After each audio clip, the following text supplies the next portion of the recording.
도망갔다면서? 몇 년째 감감무소식이여. 한양에서 딴살림을 차린 거 아니야? 소문은 마을 곳곳에 눈덩이처럼 퍼져갔지요. 네 팔자가 드세니 서방이 집에 못 붙어 있는 거라고. 너 때문에 내 아들이 집을 나간 것이다. 시어머니의 모진 구박에도 5년을 기다렸지요. 5년을 팔도를 찾아다녔습니다. 복이 없는 년이란 소리를 들었고 굶고 눈보라를 맞으면서요. 서방님이 살아계시기만을 바라며 기다렸습니다. 서방님은 이 바닷가 마을에서 다른 여인과 살고 있다니요. 아기까지 낳으며. 억울합니다. 저는 어찌해야 합니까, 서방님?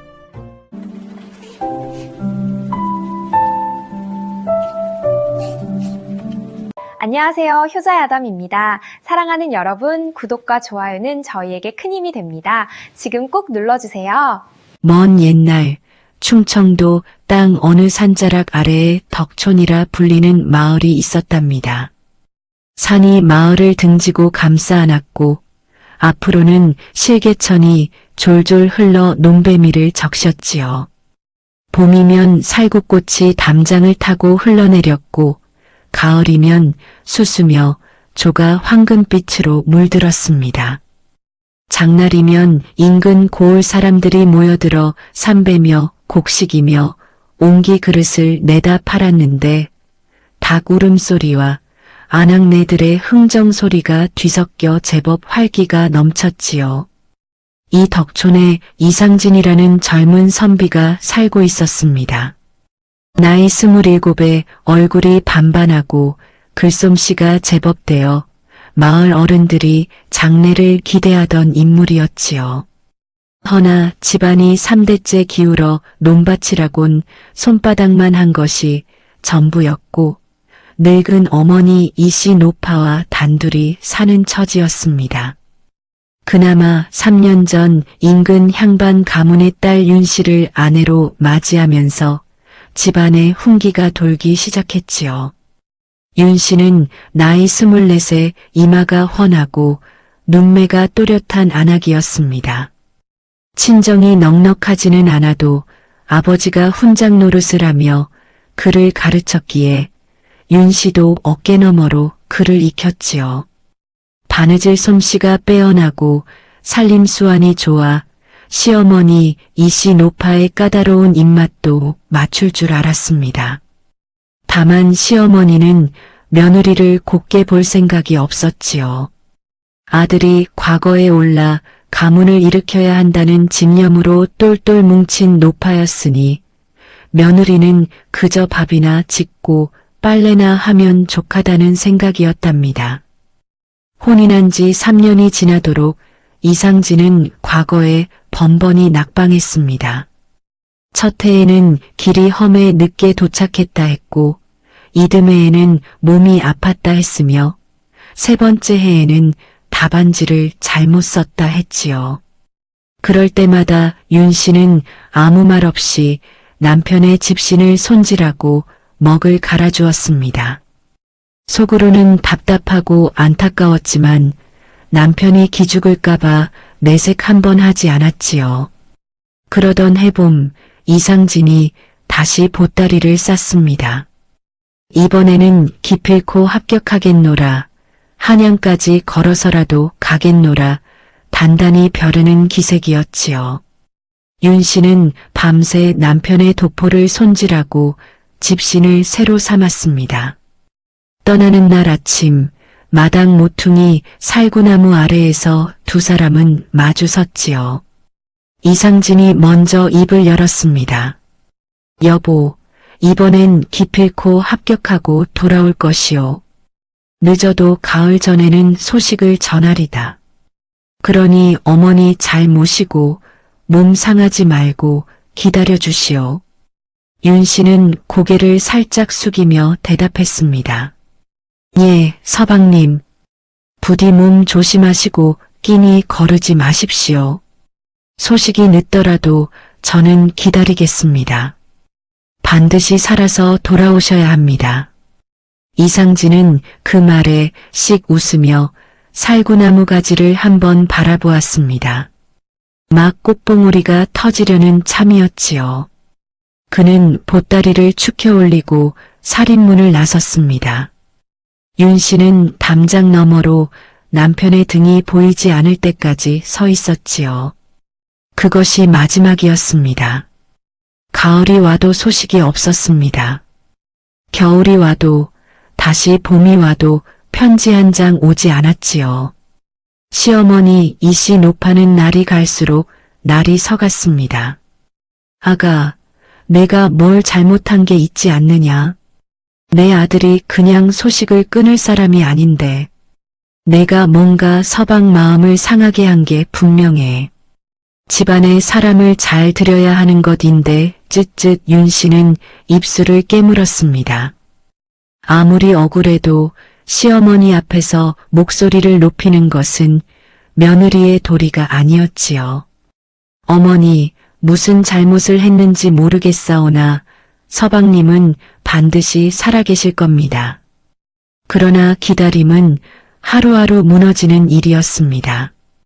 윤 씨는 밤마다 살구나무 아래 서서 하늘을 올려다보았지요. 별이 많은 밤이면 남편도 어딘가에서 같은 별을 보고 있을 거라 생각했습니다. 그 생각 하나로 버텼답니다. 1년이 지났습니다. 이상진의 흔적은 어디에도 없었지요. 1년이 지나고 두 번째 봄이 왔습니다. 덕촌 마을 사람들은 이미 수군거리기 시작했지요. 장날 우물가에서, 빨래터에서 사람들이 모이는 곳마다 윤 씨의 이야기가 흘러다녔습니다. 이 씨네 서방 도망간 거 아니겠어? 과거 보러 간다더니 1년이 넘도록 감감무소식이라잖아. 글쎄 말이야, 한양 가다가 무슨 봉변이라도 당한 건지, 아님 아예 딴 살림 차린 건지. 윤 씨 안 하기 불쌍하지 뭐. 시어머니한테 구박은 구박대로 받고 서방은 없고 박복한 팔자네. 그 말들이 윤 씨의 귀에도 들어왔습니다. 모른 척했지요. 사람들이 뭐라 하든 남편이 살아있다는 믿음은 흔들리지 않았으니까요. 허나 시어머니의 구박은 갈수록 도를 넘었습니다. 네가 복이 없어서 내 아들이 그 모양이야. 네 팔자가 드세니 서방이 집에 못 붙어 있는 거라고. 내가 처음부터 이 혼사를 치르는 것이 아니었다. 윤 씨는 이를 악물었습니다. 그러나 어느 날 밤 방 안에서 홀로 무릎을 껴안고 앉아 있다가 눈물이 쏟아졌지요. 소리 없이 울었습니다.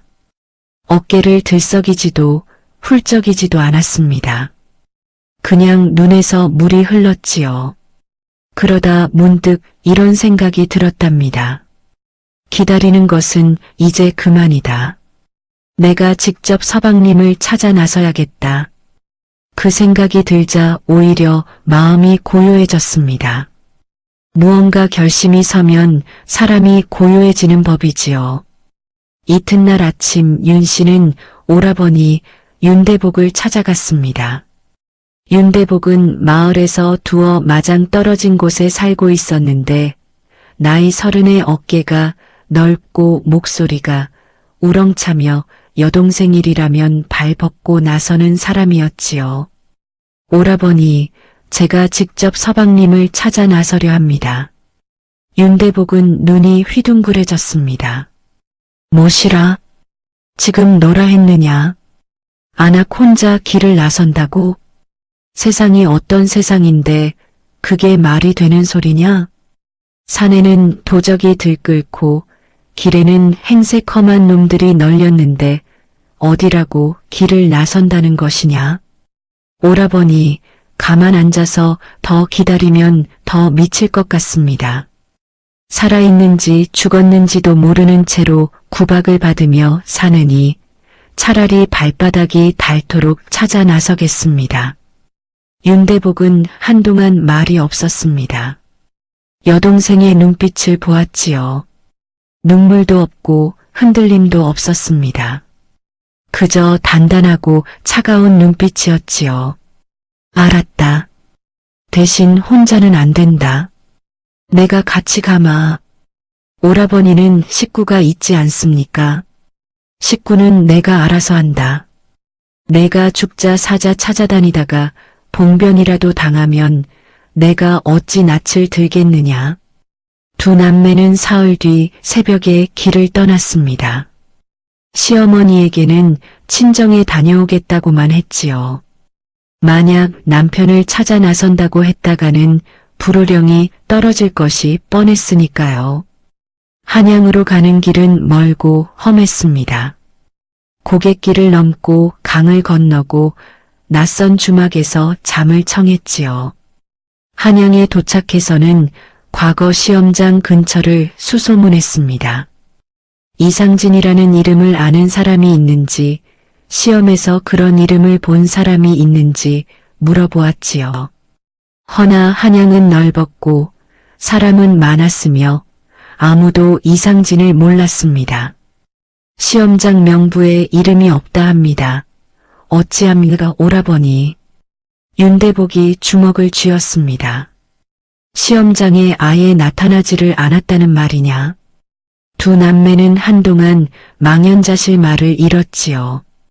이상진은 처음부터 과거를 보러 간 것이 아니었던 겁니다. 그렇다면 대체 어디로 간 것인가? 그 물음을 안고 두 사람은 다시 길을 나섰답니다. 이제 막 긴 여정이 시작되고 있었지요. 한양에서 이상진의 흔적을 찾지 못한 두 남매는 방향을 바꾸었습니다. 과거 시험장에 이름조차 없었다는 사실이 머릿속을 떠나지 않았지요. 집을 나선 날부터 처음부터 한양이 목적지가 아니었던 것입니다. 그렇다면 어디로 간 것인가? 도망친 것인가? 사고를 당한 것인가? 아니면 스스로 숨은 것인가? 생각하면 할수록 가슴이 서늘해졌지만 윤 씨는 그 서늘함을 발걸음의 힘으로 바꾸었습니다. 윤대복은 이틀에 한 번꼴로 투덜댔지요. 이러다 우리 둘 다 굶어 죽겠다. 가진 노자가 바닥나가고 있단 말이다. 돌아가자. 돌아가서 관아에 신고라도 하면 혹시 모르지 않느냐. 반드시 찾을 수 있을 것이다. 오라버니, 관아에서 백성 한 명 찾아줄 거라 믿으십니까? 그것도 몰랑 양반 집 가출한 사내 하나를 찾아주겠습니까? 윤대복은 말문이 막혔지요. 틀린 말이 아니었으니까요. 두 남매는 경기도 일대를 먼저 훑었습니다. 수원 장터, 평택 주막, 안성 고을을 돌며 이상진의 인상착의를 설명하고 다녔지요. 키가 중간이고 관자놀이에 작은 점이 있고 말씨가 조용한 충청도 사내. 수십 명, 수백 명에게 물었지만 고개를 흔드는 것이 전부였습니다. 경기도를 벗어나 강원도로 접어들자 길이 험해졌습니다. 고갯길이 가파르고 바위가 많아 집신이 금세 닳았지요. 산속 마을들은 인심이 각박하지 않았지만 낯선 안악과 사내가 사람을 찾아다닌다는 것을 이상하게 보는 눈초리도 있었습니다. 어느 날 강원도 산골 주막에서 묵을 때였습니다. 주막에는 이미 나그네 두어 명이 앉아 막걸리를 마시고 있었지요. 그중 한 명이 윤 씨를 흘끔 바라보더니 주막 주인에게 낮은 소리로 뭐라 했습니다. 윤 씨의 귀에 들렸지요. 저 안악은 뭐야? 남정네랑 길을 다니는 게 보통이 아닌데. 주막 주인이 말렸지만 그 사내가 다가왔습니다. 어디서 온 사람이요? 저 사내는 뭐요? 서방이요? 윤대복이 벌떡 일어섰지요. 오라버니요. 뭔 상관이십니까? 오라버니라고? 허허, 둘이 닮지도 않았는데. 윤대복이 눈을 부라렸습니다. 닮고 안 닮고가 상관이요? 우리 가족 일에 왜 남이 끼어드는 것이오? 어서 물러나시오. 사내가 기분 나쁘게 웃으며 물러났지요. 그날 밤 윤 씨는 잠을 이루지 못했습니다. 그 사내의 눈빛이 불쾌했던 것도 있었지만 그보다는 이런 눈초리가 앞으로도 계속될 것이라는 생각 때문이었지요. 혼자였다면 더 위험했을 것입니다. 오라버니가 있어서 그나마 다행이었지요. 허나 그 다행함이 오라버니에게는 짐이 된다는 것도 알았습니다. 윤 씨는 새벽에 혼자 눈을 뜨고 생각했지요. 오라버니한테 이 고생을 시키는 것이 맞는 일인가? 오라비가 나 때문에 괜한 고생을 하는구나. 그러나 그 생각이 채 굳기도 전에 다른 생각이 밀쳐냈습니다. 오라버니가 오겠다 한 것이다. 내가 붙잡은 것이 아니다. 그리고 지금 멈추면 나는 평생 후회할 것이다. 강원도 산길에서 충청도 말씨를 쓰는 사내를 봤다는 첫 번째 단서를 얻은 것은 그 즈음이었습니다. 홍천 근방 주막에서 만난 보부상 영감이었지요. 나이 60쯤 된 영감으로 등짐을 지고 전국을 떠도는 사람이었습니다. 충청도 말씨? 한 달쯤 전에 내가 영월 쪽으로 내려가다가 봤는데 젊은 사내였지. 혼자였고 짐이 별로 없었어. 눈빛이 좀 흐리멍텅했지. 아픈 사람처럼 보였어. 윤 씨가 귀가 쫑긋했습니다. 혹시 관자놀이에 점이 있었습니까? 그건 모르겠소. 가까이 보지 않아서. 어느 쪽으로 가던 것 같았습니까? 남쪽. 분명히 남쪽으로 걷고 있었소. 남쪽. 두 남매는 그 한마디를 붙들고 방향을 틀었습니다. 영월을 지나 남쪽으로 산줄기를 따라 내려가기 시작했지요. 영월에서 사흘을 머물며 수소문했지만 추가 단서는 없었습니다. 다시 충청도 동쪽으로 방향을 바꾸어 단양, 제천을 돌았지요. 고을 사람들은 대부분 모른다 했고 혹 알 것 같다며 엉뚱한 사람을 데려오기도 했습니다. 제천 장터에서 두 번째 단서가 나왔습니다. 장터에서 국밥을 파는 할머니가 말했지요. 충청도 말씨 쓰는 젊은 사내? 한두어 달 전에 왔었지. 여기서 국밥 한 그릇 먹었는데 돈이 없다 해서 그냥 줬어. 어디가 아픈지 기운이 없어 보이더라고. 어디 가냐 물었더니 바다 보러 간다 했어. 바다요? 응, 바다. 한 번도 바다를 못 봤다고. 죽기 전에 한 번은 봐야겠다고 그러더라. 윤 씨와 윤대복이 눈을 마주쳤습니다. 죽기 전에 바다를 보겠다는 말이 예사롭지 않았지요. 몸이 아픈 것인지 마음이 아픈 것인지 아니면 그 둘 다인지 어쨌든 방향은 정해졌습니다. 바다 쪽으로 갑시다, 오라버니. 남쪽이라 했으니 전라도 쪽부터 봅시다. 두 남매는 걸음을 재촉했습니다. 그러나 세상 일이 그리 쉽지 않았지요. 전라도로 접어드는 고갯길에서 장맛비를 만났습니다. 사흘 내내 비가 퍼부어 길이 진창이 되었지요. 신발은 흠뻑 젖었고 옷은 마를 날이 없었습니다. 그 사흘을 무너진 외딴 헛간에서 보냈지요. 지붕한 귀퉁이가 떨어져 비가 새었지만 그 아래를 피해 웅크리고 버텼습니다. 윤대복이 마른 풀을 모아 불을 피웠고 윤 씨는 품속에 넣어둔 말린 곡식을 조금씩 꺼내 씹었지요. 이틀째 밤 비소리가 유난히 거셌습니다. 윤대복이 불빛을 바라보며 조용히 말했지요. 솔직히 말해봐라. 무섭지 않으냐? 이러다 진짜 못 찾으면 어떡하냐는 생각 안 드냐? 윤 씨가 한참 있다가 대답했습니다. 무섭다고 멈추면 평생 이 무서움을 안고 살아야 합니다. 차라리 가다가 쓰러지는 것이 낫지요. 그러면 적어도 후회는 없을 테니까요. 윤대복이 아무 말하지 않았습니다. 한참 뒤 헛기침을 하더니 말했지요. 내가 세상에서 제일 고집 센 여동생을 뒀구나. 두 사람이 그 으슥한 헛간에서 소리 없이 웃었습니다. 비는 계속 내렸지요. 비가 그치고 나서 전라도 땅으로 들어섰습니다. 남원, 순창, 담양을 거치며 수소문했지요. 이 고을에서 저 고을로 장날마다 사람들 사이를 비집고 다니며 물었습니다. 충청도 말씨 쓰는 사내, 관자놀이점, 눈빛이 흐리고 기운 없어 보이던 사람. 담양 장터에서 세 번째 단서가 나왔습니다. 토목전 안악이었지요. 나이 40쯤에 부침성이 좋고 기억력이 좋은 안악이었습니다. 충청도 산에 있었지요. 석 달쯤 됐나? 여기서 삼배 한 자를 사갔는데 값을 치르다가 동전이 2입 모자라는 거예요. 얼마나 미안해하던지.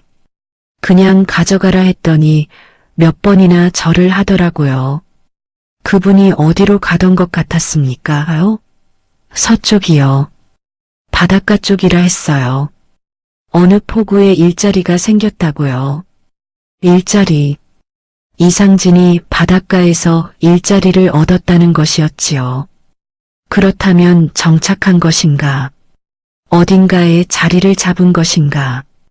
단서는 거기서 끊겼습니다.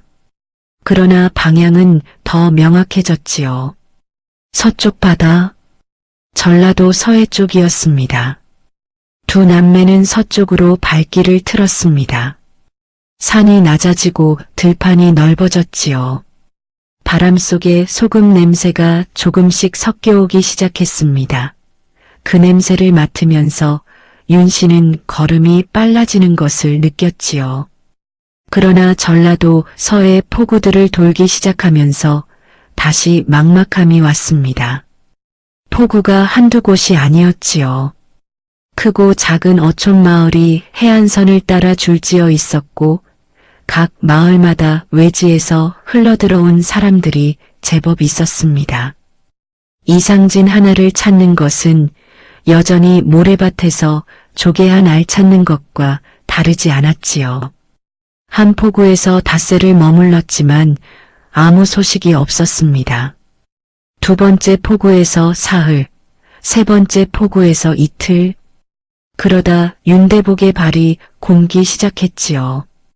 워낙 오래 걸은 탓이었습니다. 발가락 사이가 짓물러 걷는 것이 힘겨워졌지요. 윤 씨가 보자기를 뜯어 감쌌지만 역부족이었습니다. 오라버니, 잠깐 쉬어야 합니다. 괜찮다. 좀 있으면 낫는다. 오래 버티다가 더 나빠지면 꼼짝도 못하게 됩니다. 어느 마을에서 오라버니를 주막에 눕히고 나서야 상태가 얼마나 나쁜지 알았습니다. 열이 올랐지요. 주막 주인 노파가 약초를 끓여주며 혀를 찼습니다. 아이고, 발이 이 지경이 되도록 걸어다닌 게야? 당장은 못 일어나겠구만. 며칠은 누워 있어야 해. 윤대복이 누운 채로 말했습니다. 너에게 정말 미안하다. 내가 이렇게 눕게 됐구나. 미안하다 마시고 얼른 나으십시오, 오라버니. 내가 대신 다녀올 수 있겠냐? 혼자는 위험하다고 했지만 이 근처만 돌아보면 어떻겠느냐? 윤 씨가 잠시 생각했습니다. 열흘이면 됩니다. 오라버니가 일어나실 때까지만 제가 다녀오겠습니다. 여기서 멀리 가지 않겠습니다. 그러나 윤 씨도 알고 있었지요. 그 약속이 얼마나 지키기 어려운 것인지를. 발걸음이 어디로 향하는지는 발이 알고 있을 뿐 머리가 결정하는 것이 아니었으니까요.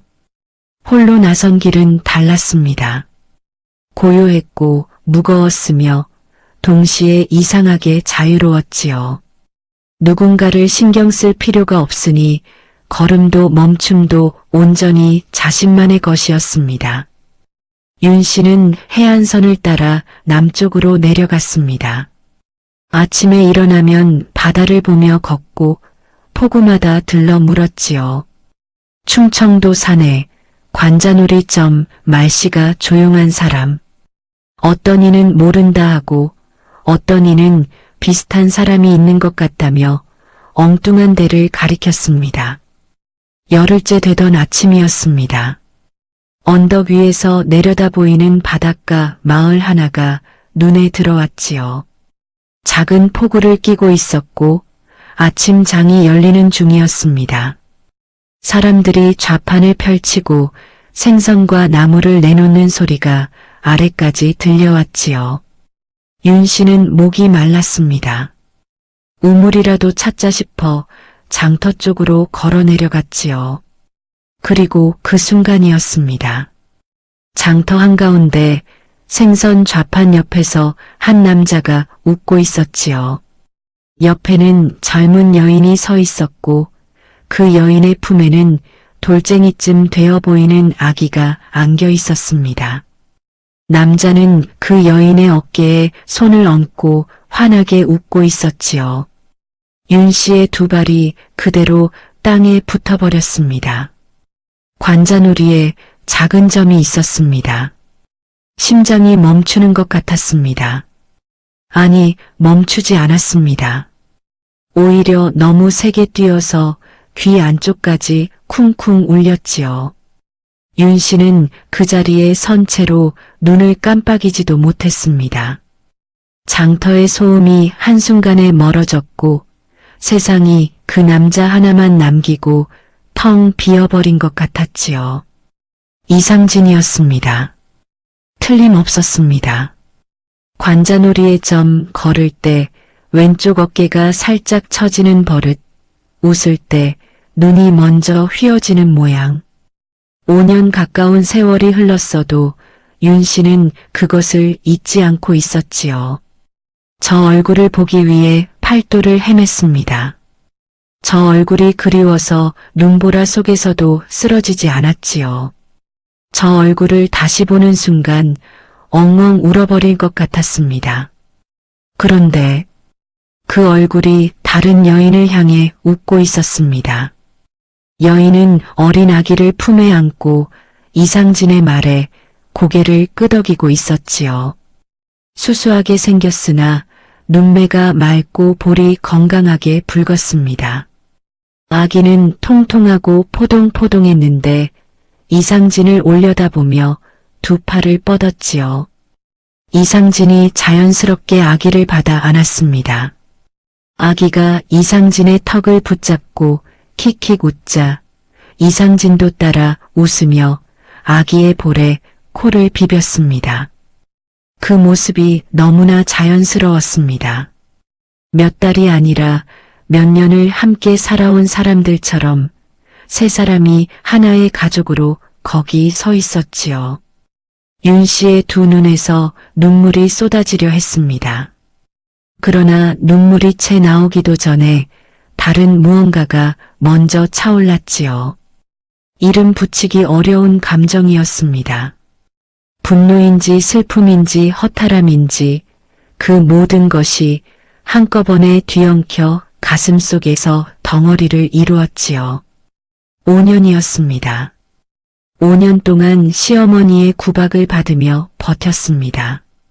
5년 동안 남편이 죽었을지도 모른다는 공포를 이로 깨물며 눌렀지요. 5년 동안 팔도 산길과 강변을 걸으며 발바닥이 닳도록 찾아다녔습니다. 5년 동안 단 하루도 남편 생각을 놓지 않았지요. 그 5년 동안 이 사람은 이 바닷가 마을에서 다른 여인과 살고 있었습니다. 아기까지 낳으며 윤 씨는 살그머니 뒤돌아섰습니다. 뛰지 않았습니다. 뛰면 들킬 것 같아서가 아니라 두 다리에 힘이 없어서였지요. 장터 모퉁이 담벼락 쪽으로 천천히 걸어가 그늘에 등을 기댔습니다. 숨을 고르려 했지만 숨이 고르어지지 않았지요. 살아있구나. 살아있었구나. 기쁨이어야 했습니다. 그토록 바라던 것이 눈앞에 있으니까요. 그런데 기쁘지 않았습니다. 아니, 기쁨이 오기도 전에 다른 것들이 너무 많이 쏟아졌지요. 얼마나 시간이 흘렀을까요? 장터의 소음이 다시 귀에 들려오기 시작했습니다. 어물전 안악이 고등어를 들고 흥정하는 소리, 아이들이 뛰어다니는 소리, 어디선가 풀무 소리가 들렸지요. 윤 씨는 눈을 감고 생각했습니다. 어찌해야 하는가? 당장 뛰어가 멱살을 잡고 싶었습니다. 어디 있었습니까? 이 꼴을 보려고 내가 5년을 찾아다닌 줄 아십니까? 라고 고래고래 소리치고 싶었지요. 장터 사람들이 다 듣도록 따지고 싶었습니다. 허나 그러면 어찌 됩니까? 저 여인은 어찌 됩니까? 저 아기는 어찌 됩니까? 저 여인도 이상진이 안에 있는 몸인 줄 알고 살았을까요? 몰랐을까요? 아기는 무슨 죄입니까? 생각이 꼬리에 꼬리를 물며 머릿속을 헤집었지요. 윤 씨는 손으로 가슴팍을 꾹 눌렀습니다. 여기서 무너지면 안 된다 생각했지요. 5년을 버텨왔는데 지금 이 순간 무너질 수는 없었습니다. 한참 뒤 윤 씨는 조용히 장터 쪽을 다시 바라보았습니다. 이상진은 여전히 거기 있었습니다. 아기를 내려놓고 이번에는 생선 좌판 주인과 이야기를 나누고 있었지요. 여인은 옆에서 나물 보따리를 고르고 있었습니다. 평범하고 따뜻한 일상의 풍경이었지요. 윤 씨는 결심했습니다. 오늘 당장 쫓아가지 않겠다고. 하룻밤 생각하고 그 다음에 움직이겠다고. 지금 이 감정 그대로 달려가면 무슨 말을 할지 모르니까요. 후회할 말을 해서는 안 된다고 스스로를 다독였지요. 그렇게 윤 씨는 장터 어기 주막으로 발길을 옮겼습니다.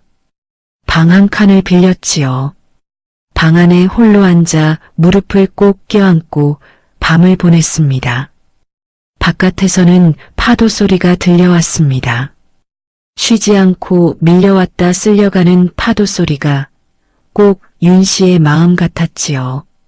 밀려오면 무너질 것 같고 쓸려가면 텅 빌 것 같았습니다. 그러나 아침은 반드시 왔습니다. 언제나 그랬듯이 이튿날 아침 윤 씨는 장터로 나갔습니다. 이번에는 숨지 않았지요. 이상진이 어제 머물던 생선 좌판 근처로 천천히 걸어갔습니다. 마음을 가다듬었지요. 어떤 말로 시작할지는 아직 몰랐습니다. 그냥 가서 그 얼굴을 보면 말은 저절로 나올 것 같았지요. 이상진은 없었습니다. 주변을 두리번거리다가 저 멀리 포구 쪽으로 걸어가는 낯익은 뒷모습을 발견했지요. 윤 씨는 서둘러 따라갔습니다. 포구에 닿자 이상진이 그물을 손질하는 어부 옆에 쭈그려 앉아 이야기를 나누고 있었지요. 저기요. 윤 씨가 목소리를 냈습니다. 이상진이 고개를 들었지요. 두 사람의 눈이 마주쳤습니다. 이상진의 얼굴이 굳어졌습니다. 아니, 굳었다기보다 그 자리에서 모든 혈색이 빠져나가는 것 같았지요. 새하얘졌습니다. 손에 들고 있던 무언가가 바닥에 툭 떨어졌지만 그는 그것을 줍지 않았습니다. 윤 씨, 목소리가 갈라졌습니다. 윤 씨는 천천히 그의 앞에 섰지요. 5년의 세월이 두 사람 사이에 공기처럼 떠 있었습니다. 살아계셨군요. 그 말밖에 나오지 않았습니다. 따지고 싶었는데, 소리치고 싶었는데, 막상 그 얼굴을 마주하니 목구멍이 막혔지요. 이상진이 천천히 일어섰습니다. 입을 열었다 닫았다 했지요. 그러다 겨우 말을 뱉었습니다. 여기까지 어찌 온 것이오? 찾아다녔습니다. 5년을 전국 팔도를 물어왔습니다. 이상진의 눈이 흔들렸습니다. 예. 충청도, 경기도, 강원도, 전라도, 팔도를 다 헤맸습니다. 서방님 관자놀이 점 하나만 믿고요. 이상진이 고개를 숙였습니다. 아무런 말이 없었지요. 윤 씨가 다시 물었습니다. 어찌 된 것인지 말씀해 주십시오. 저는 들어야 하겠습니다. 어떤 말씀을 하셔도요. 한참의 침묵이 흘렀습니다. 파도가 2번 밀려왔다 쓸려갔지요. 그리고 이상진이 입을 열었습니다. 한양으로 가던 길에 사달이 났다고 했습니다. 과거 시험장에 들어가지도 못한 것이었지요. 경기도 어느 산길에서 도적대를 만나 가진 것을 다 빼앗기고 머리를 3개 얻어맞아 나흘간 의식을 잃었다 했습니다. 깨어나 보니 어느 외딴 민가였습니다. 해월이 아버지가 나를 발견해서 데려다 치료해 준 것이었지요. 해월이라는 이름이 처음 나왔습니다. 윤 씨는 가만히 들었지요. 도적에게 머리를 맞은 탓에 한동안 기억이 흐릿했다 했습니다. 자기 이름은 알았지만 집이 어디인지 가족이 누구인지가 뒤섞여 버렸다 했지요. 그렇게 몇 달이 흐르는 동안 해월이 극진히 돌봤고 기억이 돌아오기 시작한 것은 이미 1년이 지난 뒤였다 했습니다. 기억이 돌아왔을 때 나는 이미 해월과 부부의 연을 맺은 뒤였습니다. 그리고 해월의 뱃속에는 이미 아이가 생겼소. 이상진의 목소리가 거기서 끊겼지요. 윤 씨는 말없이 듣고 있었습니다. 손이 떨렸지만 소매 안으로 숨겼지요. 기억이 돌아온 뒤에는 어찌할 수가 없었습니다. 해월은 아무것도 모르는 사람이요. 내가 안에 있는 몸인 줄 몰랐지요. 그 일을 버리고 갈 수가 없었소. 하지만 윤 씨한테 편지를 쓸 면목도 없었고 돌아갈 염치도 없었지요. 그렇게 차일피일 미루다 벌써 몇 해가 흘러버렸소. 차일피일이라 하셨습니까? 어찌 그리 무책임한 말씀을 하십니까? 윤 씨의 목소리가 처음으로 낮게 떨렸습니다. 그 차일피일 사이에 저는 5년을 찾아다녔습니다. 시어머니한테는 복이 없는 년이라는 소리를 들었고 마을 사람들한테는 버림받은 안악이라는 눈초리를 받았습니다. 발이 굼도록 걷고 굶고 눈보라를 맞으면서요. 이상진이 눈을 들지 못했지요. 저는 서방님이 죽었을지도 모른다고 생각하면서도 포기하지 않았습니다. 살아계시다면 반드시 찾겠다고. 그 마음 하나로요. 파도가 다시 밀려왔습니다. 해월이 여인이 나쁜 사람입니까? 이상진이 고개를 들었습니다. 예상치 못한 질문이었지요. 아니요. 그이는 아무 잘못이 없는 사람이요. 아기는 건강합니까? 예, 건강합니다. 윤 씨가 한번 크게 숨을 들이쉬었습니다. 오늘은 여기까지 하겠습니다. 내일 다시 만납시다. 제가 할 말이 있습니다. 이상진은 그 말에 아무런 대답을 하지 못했지요. 윤 씨는 등을 돌려 걸어갔습니다. 폭우 바람이 그의 치맛자락을 흔들었지요. 한 번도 뒤돌아보지 않았습니다. 그날 밤 이상진도 잠을 이루지 못했습니다. 해월에게는 아무 말도 하지 않았지요.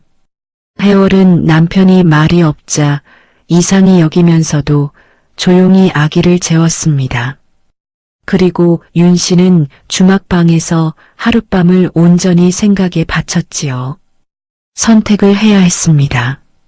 아무도 해본 적 없는 종류의 선택을요. 사흘째 되는 날 아침이었습니다. 윤 씨는 장터에서 이상진을 다시 만났습니다. 이번에는 이상진도 혼자였지요. 해월은 아기가 열이 조금 있다며 집에 남아 있었습니다. 두 사람은 포구 끝 바위 위에 나란히 앉았습니다. 파도가 발 아래 바위에 부딪혔다 흩어졌지요. 이상진이 먼저 입을 열었습니다. 윤 씨, 내가 어찌 사죄해야 할지 모르겠소. 무슨 말을 해도 부족하고 무슨 말을 해도 변명이 될 것 같아서 변명은 하지 않으셔도 됩니다. 하지만 한 가지만은 알아주시오. 해월은 진심으로 아무것도 몰랐소. 그이가 나를 살렸고 나는 그이를 아내로 대했지요. 그이한테 잘못은 없습니다. 압니다. 짧은 대답이었지만 이상진은 그 짧음에서 윤 씨의 무게를 느꼈지요. 그래서 어찌할 생각이요? 나를 관아에 고발하시겠소? 아니면 덕촌으로 끌고 가시겠소? 어찌하셔도 달게 받겠습니다. 윤 씨는 한참 바다를 바라보았습니다. 파도가 왔다 갔다 했지요. 멀리 작은 배 한 척이 수평선 쪽으로 천천히 나아가고 있었습니다. 윤 씨가 입을 열었습니다. 해월이 여인을 만나고 싶습니다. 이상진이 굳어졌습니다. 해월이 여인을 만나게 해주십시오. 저 혼자 그분께 가겠습니다. 서방님은 함께 오지 않으셔도 됩니다. 그건 무슨 뜻이오? 해월이한테 무슨 말을 하려는 것이오? 나쁜 말을 하려는 것이 아닙니다. 그냥 눈으로 보고 싶습니다. 어떤 사람인지. 이상진은 말문이 막혔지요. 멱살을 잡을 것이라 생각했고 고래고래 소리칠 것이라 생각했으며 당장 관아로 달려갈 것이라 생각했습니다. 그런데 해월을 만나고 싶다는 말은 전혀 예상하지 못했지요. 그날 오후 이상진의 집 앞에 윤 씨가 섰습니다. 초가집이었습니다. 작지만 손질이 잘 된 깔끔한 집이었지요. 마당에 물독이 놓여 있고 돛돌 위에 아기 집신이 나란히 놓여 있었습니다. 담장 옆에는 채마밭이 있었고 호박 덩굴이 막 오르기 시작하고 있었지요. 해월이 문을 열었습니다. 두 여인이 처음으로 마주 섰습니다. 해월은 윤 씨를 보자 금방 안색이 변했습니다. 낯선 여인이지만 그 눈빛에서 무언가를 읽었지요. 장날 장터에서 남편이 낯선 여인과 눈을 마주쳤다가 굳어버리던 것을 해월은 보았습니다. 그때부터 내심 짐작하고 있었지요. 누추하지만 들어오시겠습니까? 해월이 먼저 말했습니다. 목소리가 떨리지 않았지요. 낮고 단단했습니다. 두 여인은 방 안에 마주 앉았습니다. 아기는 이불 위에서 잠들어 있었지요. 한동안 말이 없었습니다. 윤 씨가 먼저 아기를 바라보았지요. 아기 이름이 무엇입니까? 단이라 합니다. 해월의 눈시울이 붉어졌습니다. 울지는 않았지요. 다 알고 오신 것이지요. 저는 몰랐습니다. 진심으로 아무것도 몰랐습니다. 그이가 다른 아내가 있는 줄 알았더라면 처음부터 받아들이지 않았을 것입니다. 해월이 고개를 들었습니다. 뭐라 하셔도 달게 듣겠습니다. 욕을 하셔도 때리셔도요. 저는 할 말이 없는 사람입니다. 윤 씨는 고개를 저었습니다. 욕하러 온 것이 아닙니다. 때리러 온 것도 아니지요. 그럼 어찌하러 오신 겁니까? 윤 씨가 잠자는 아기를 한 번 더 바라보았지요. 저는 결정을 하나 했습니다. 해월이 숨을 죽였습니다. 저는 이 집에서 나갑니다. 남편과 함께 덕촌으로 돌아가지 않겠습니다. 해월이 눈을 크게 떴습니다. 잘 들으십시오. 제가 5년을 찾아다닌 것은 남편을 살아서 보고 싶었기 때문이었습니다. 살아있다는 것을 확인했습니다. 이제 이곳으로 됐습니다. 하지만 그분은 본래 아주머니 서방님이십니다. 제가 나가야지요. 아기를 데리고 어디로 나갑니까? 이 바닷가에서 아기 아비 없이 살아갈 수 있겠습니까? 해월의 눈에서 눈물이 하염없이 흘렀습니다. 아주머니는 억울하지 않으십니까? 윤 씨는 잠시 말이 없었지요. 억울합니다. 너무 억울하지요. 담담하게 말했습니다. 이 세상 어떤 사람보다 억울합니다. 5년을 찾아다닌 사람이 이런 꼴을 봐야 하다니 억울하다는 말로도 모자랍니다. 해월이 무릎 위에서 손을 꽉 쥐었지요. 그런데도 가시겠다는 말씀이십니까? 예, 가겠습니다.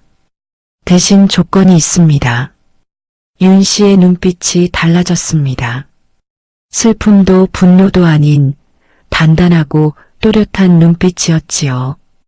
이상진에게 전해주십시오. 나는 떠나지만 그 사람에게 2가지를 요구한다고요. 해월이 눈물을 닦으며 고개를 끄덕였습니다.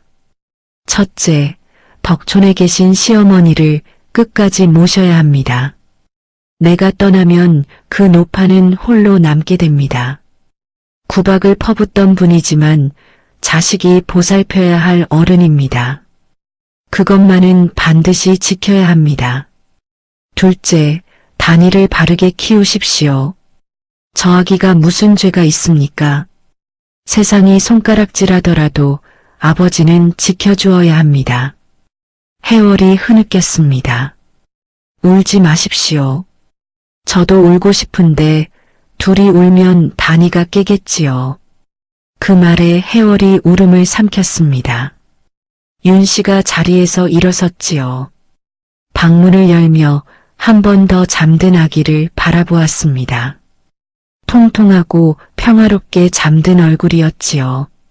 아무것도 모르는 얼굴이었습니다. 지혜롭고 튼튼하게 잘 자라거라. 마음속으로 그 말만 했지요. 입 밖으로는 내지 않았습니다. 윤 씨는 문을 닫고 마당을 나섰습니다. 돛돌 위에 아기 집신을 한번 내려다보고 호박 덩굴을 한번 바라보고 물독을 한번 스치며 지나갔지요. 살인문을 나서는 순간 처음으로 눈물이 흘렀습니다. 멈추지 않았습니다. 걸으면서 흘렸지요. 뒤돌아보지 않았습니다. 바닷바람이 불어왔습니다. 짭조름하고 거친 바람이었지요. 윤 씨는 그 바람을 온몸으로 맞으며 걸었습니다. 파도 소리가 등 뒤에서 밀려왔다 쓸려갔지요. 아무도 예상하지 못한 결정이었습니다. 이상진도 해월도 이 세상 누구도요. 그리고 그 결정은 아직 끝이 아니었습니다. 주막으로 돌아온 윤 씨는 보따리를 챙겼습니다. 방 안에 두고 온 것은 없었지요. 원래부터 가진 것이 많지 않은 여행이었으니까요. 집신 한 켤레, 갈아입을 옷 한 벌, 바느질 도구가 든 작은 주머니, 그것이 전부였습니다. 주막 주인이 나와서 바라보았습니다. 이제 떠나시오? 예, 어르신. 그동안 신세 많이 졌습니다. 어디서 왔소? 얼굴이 고생을 많이 한 얼굴이구먼. 충청도에서 왔습니다. 충청도? 그 먼 데서? 혼자 왔소? 오라버니랑 같이 왔는데 오라버니가 몸이 좋지 않아서 잠시 혼자 돌아다녔습니다. 주막 주인 영감이 허허 웃었습니다. 충청도 안하기 여기까지 혼자 돌아다니다니 보통간이 아니구만. 찾던 건 찾았소? 윤 씨가 잠시 멈칫했습니다. 예, 찾았습니다. 그럼 됐구만. 밥이나 먹고 가시오. 길이 멀고 험할 테니. 윤 씨는 그 말에 처음으로 입가에 작은 미소가 돌았지요. 밥 한 그릇을 얻어먹고 노자 조금을 치르고 길을 나섰습니다. 오라버니 윤대복이 누워있는 마을까지는 꼬박 반나절 걸음이었습니다. 해가 서쪽으로 기울 무렵 도착했지요. 윤대복은 열이 내리고 앉아있을 수 있게 되었는데 여동생이 들어오자 자리에서 벌떡 일어났습니다. 어디 갔다 왔느냐? 혼자 사흘씩이나 어딜 돌아다닌 게냐? 죽는 줄 알았다, 나는. 오라버니, 앉으십시오. 열이 아직 다 안 내렸을 텐데요. 내가 어찌 된 것이냐? 얼굴이 왜 그러냐? 울었냐? 윤씨가 오라버니 맞은편에 앉았습니다. 오라버니, 서방님을 찾았습니다. 윤대복이 굳었습니다. 그놈은 살아있느냐? 윤대복의 얼굴에 복잡한 감정이 스쳤습니다. 안도인지 분노인지 구분하기 어려웠지요. 어디 있는 게냐? 당장 데리러 가자. 이 마을 근처 포구 마을에 살고 있습니다. 뭐? 이 근처에? 그럼 당장 끌고 와야지. 5년 동안 어디서 무얼 하고 있었는지 내가 직접 따져야겠다. 윤대복이 자리에서 일어서려 했습니다. 윤씨가 오라버니 손목을 잡았지요. 오라버니, 그냥 두겠습니다. 그 사람은 이 마을에 다른 가정이 있습니다. 여인이 있고 아기가 있습니다. 윤대복이 눈을 부릅뜨기 시작했습니다. 못이라 개보다 못한 놈이 지금 뭐라고? 오라버니, 목소리 낮추십시오. 사정이 있었습니다. 도적에게 머리를 맞아 기억을 잃었다 합니다. 여인은 아무것도 모른 채로 그를 구해준 것이고요. 기억을 잃었어? 그게 말이 되는 소리냐? 기억이 돌아오면 즉시 연락을 했어야지. 기억이 돌아왔을 때는 이미 아기가 뱃속에 있었다 합니다. 윤대복이 이를 부득부득 갈았습니다. 그래도 그렇지. 그게 뭔 핑계냐? 네가 5년을 고생하는 동안 새살림 차려 애까지 낳고 2다리 쭉 뻗고 편하게 살았잖느냐? 오라버니, 저는 이미 결정했습니다. 윤대복이 여동생을 바라보았습니다. 그 눈빛을 읽었지요. 흔들리지 않는 눈빛이었습니다. 그 사람한테 돌아가지 않겠습니다. 이제는 저 혼자 살겠습니다. 혼자라니. 안악 혼자 어찌 사느냐? 조선 천지에 홀로 사는 안악이 어디 있냐고. 제가 첫 번째가 되겠습니다. 윤대복이 말을 잃었지요. 저는요, 오라버니, 5년 동안 걸어다니면서 생각한 것이 있습니다. 바느질을 잘하고 글을 알고 살림수완이 있으면 먹고 살 수 있다고요. 저작거리에 바느질 삭을 받는 안악도 있고 서당 옆에서 글을 가르치는 이도 있습니다. 못할 것이 없습니다. 하지만 세상이 가만두지 않는다. 남편 버린 여자, 혼자 사는 여자라고 손가락질할 것이야. 제가 남편을 버린 것이 아닙니다. 남편이 먼저 사라졌지요. 그리고 손가락질은 이미 5년 동안 받았습니다. 이제 더 무서울 것이 없습니다. 윤대복은 한동안 말을 하지 못했습니다. 눈가가 붉어졌지요. 이 오라버니가 뭘 해줘야 하느냐? 윤씨가 처음으로 웃었습니다. 5년 만에 제대로 된 웃음이었지요. 제가 자리를 잡을 때까지 곁에 있어 주십시오. 그것이면 됩니다. 윤대복이 고개를 돌렸습니다. 눈물을 들키지 않으려는 것이었지요. 한참 뒤 헛기침을 하고 말했습니다. 일주일 후에 출발하자. 내 발이 완전히 나아야 걸을 수 있으니. 예, 오라버니. 그 전에 한 가지만 물어보자. 그 사람한테 직접 말은 했냐?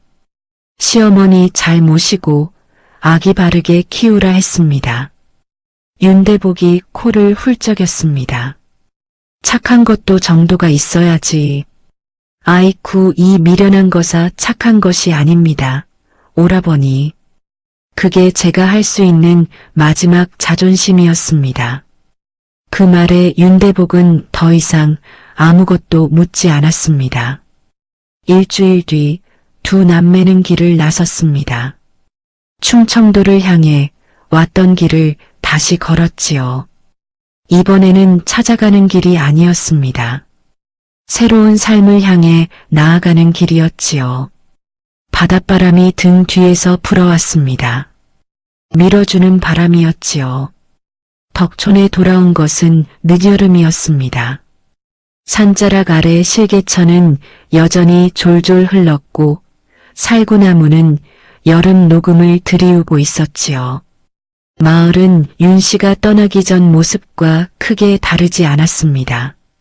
그러나 윤 씨는 달랐지요. 5년이 사람을 어떻게 바꾸는지 그 변화는 옷차림이나 얼굴이 아닌 눈빛에 담겼답니다. 제일 먼저 시어머니 이씨 노파를 찾아갔습니다. 노파는 홀로 사랑채에 앉아 있었지요. 혼자 산 지 오래되어 방 안이 먼지가 켜켜이 쌓여 있었고 밥상도 허름했습니다. 윤 씨가 들어서자 노파가 눈을 크게 뜨며 벌떡 일어서려다 관절이 아파 다시 주저앉았지요. 아가야, 내가 살아있었구나. 노파의 목소리가 떨렸습니다. 예, 어머니. 소인 돌아왔습니다. 어디 갔다 온 게냐? 친정에 5년씩 있다고? 그게 말이 되는 소리냐고. 나는 죽는 줄 알았어. 윤 씨는 노파 앞에 무릎을 꿇고 앉았습니다. 어머니, 드릴 말씀이 있습니다. 서방님을 찾았습니다. 노파가 멈췄습니다. 상진이를? 어디 있느냐? 살아는 있느냐? 예, 살아계십니다.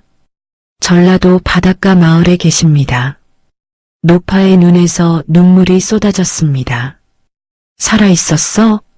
살아있었구나. 그럼 왜 여기 안 오느냐? 왜 내가 혼자 왔느냐? 윤 씨가 잠시 말을 골랐습니다. 어머니, 서방님은 그곳에 가정이 생겼습니다. 도적에게 봉변을 당해 기억을 잃은 사이 다른 여인과 연을 맺었고 아기도 있습니다. 노파의 얼굴이 굳어졌습니다. 한참을 말이 없었지요. 저는 그래서 그냥 돌아왔습니다. 서방님은 오지 않습니다. 뭐? 내가 그냥 두고 왔다고? 아니 아가야, 그게 무슨 소리냐? 당장 끌고 와야지. 관아에 고발하면 되잖느냐? 어머니, 그리하면 아기는 어찌 됩니까? 아무것도 모르는 여인은 어찌 됩니까? 그게 내 알바냐? 내 아들은 어찌 되는 거냐고. 방안이 잠시 무거워졌습니다. 윤 씨가 조용히 말을 이었지요. 어머니, 제가 대신 모시겠습니다. 서방님이 돌아오지 않더라도 어머니를 끝까지 모시겠습니다. 그것이 소인이 드릴 수 있는 전부입니다. 노파가 눈물을 훔쳤습니다. 뭔가 더 따지려다가 그 눈빛을 보고 멈추었지요. 세상 천지에 미련한 것. 욕인지 칭찬인지 모를 말이었습니다. 예, 어머니 저는 미련합니다. 윤 씨는 웃었지요. 이튿날부터 윤 씨는 덕촌에서 새 삶을 꾸렸습니다. 처음에는 마을 사람들의 눈총이 따가웠지요. 남편 없이 돌아온 아낙 또는 남편이 도망가서 소박맞은 홀로 사는 여인이라며 수군거렸습니다. 허나 윤 씨는 개의치 않았습니다. 오라버니 윤대복이 마을 사람들 중 심하게 구는 자가 있으면 어깨를 펴고 앞에 나서 주었지요. 내 여동생한테 함부로 입을 놀리는 사람이 있다면 나랑 이야기해야 할게요. 윤대복의 그 말 한마디가 제법 효력이 있었답니다. 윤 씨는 바느질 삭을 받으며 생계를 꾸렸습니다. 솜씨가 워낙 좋아 인근 고을 양반 집에서도 일거리가 들어왔지요. 그를 아는 안악이라 어린 계집 아이들에게 그를 가르쳐 달라는 부탁도 들어왔습니다. 처음에는 조심스러웠지만 하나둘 아이들이 모여들었고 윤 씨의 방은 작은 서당이 되었지요. 시어머니 이씨 노파는 처음에 윤 씨에게 여전히 뻣뻣하게 굴었습니다. 허나 겨울이 되어 노파가 몸이 아프자 밤을 새워 곁을 지킨 것은 윤 씨였지요. 약재를 구하러 산을 오르고 죽을 쑤어 숟가락으로 떠먹이고 이불을 갈아 덮어 주었습니다. 어느 날 밤 노파가 윤 씨의 손을 잡았습니다. 아가야, 내가 참 못나고 못됐다. 윤 씨가 아무 말 하지 않았습니다. 그동안 내가 얼마나 힘들었냐. 내 아들이 못나서 너에게 더 시집살이를 시켰다. 내가 알면서도 모른 척했어. 아들한테 화풀이를 너한테 한 것이지. 미안하다. 노파의 눈에서 눈물이 흘렀습니다. 이 늙은 것이 이제 와서 무슨 염치로 너에게 말로 갚겠느냐. 건강히 오래 사시면 됩니다, 어머니. 그날 밤부터 두 사람 사이에 묵은 것들이 조금씩 녹기 시작했답니다. 이듬해 봄이 왔습니다. 마당 모퉁이 살구나무에 꽃이 피었지요.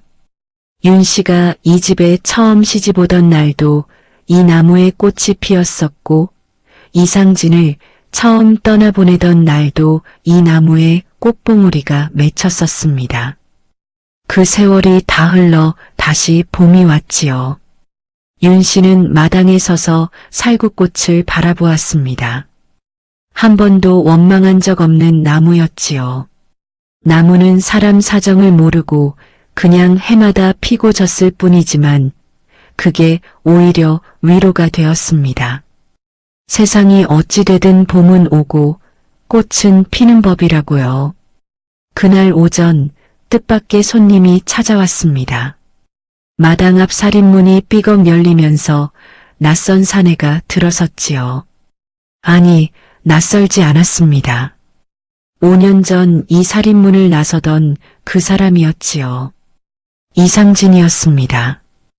허나 5년 전과는 다른 모습이었습니다. 얼굴에 주름이 더 생겼고 눈빛이 무거웠지요.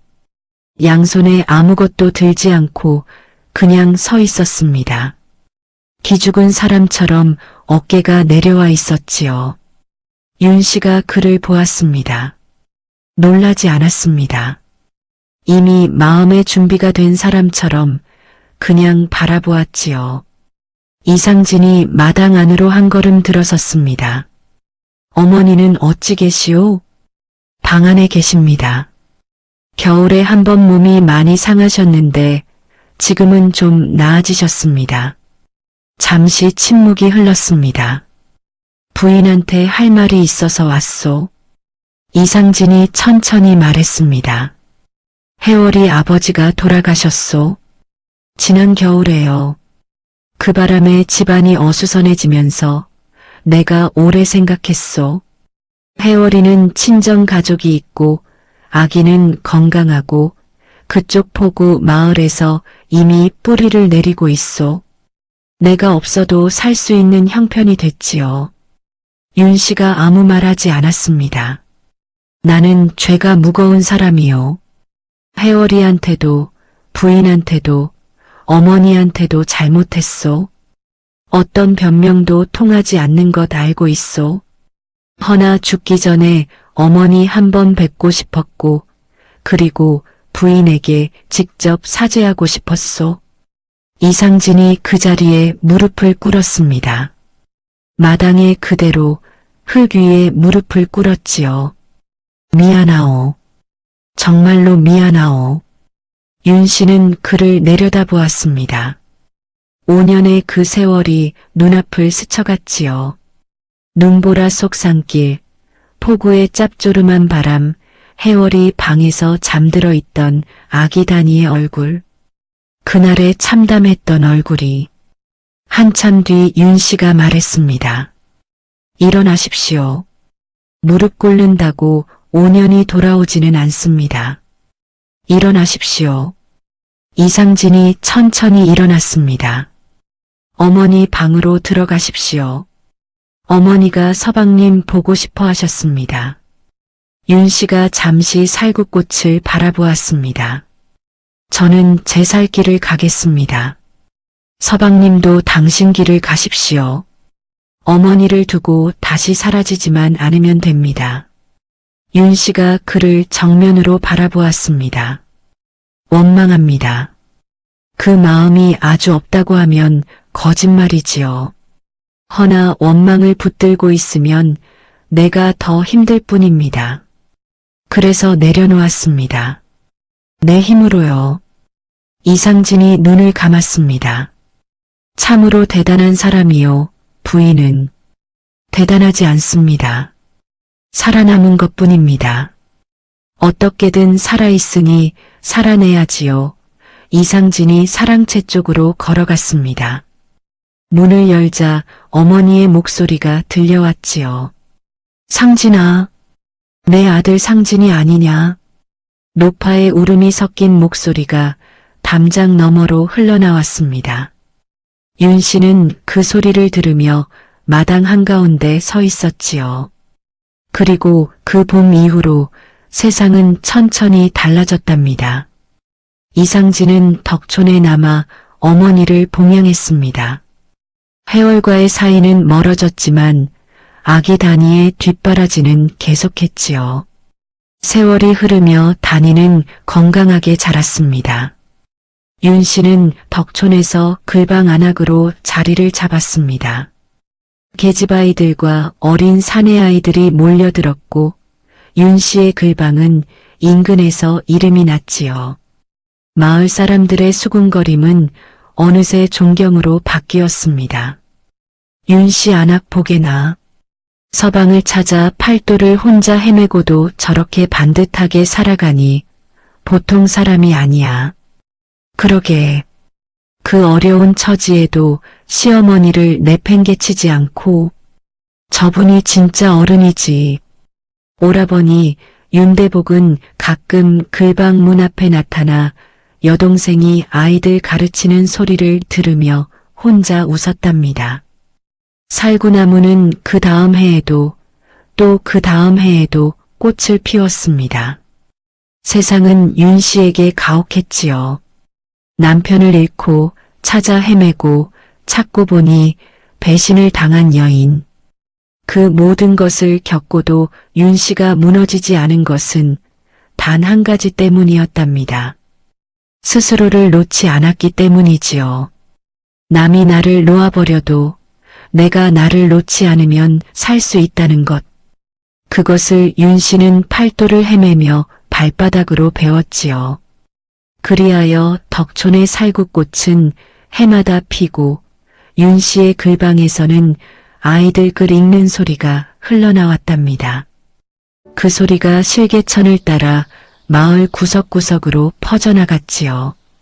먼 옛날 충청도 덕촌의 이야기는 그렇게 끝이 났답니다. 아니, 끝이 난 것이 아니라 새로 시작된 것이었지요.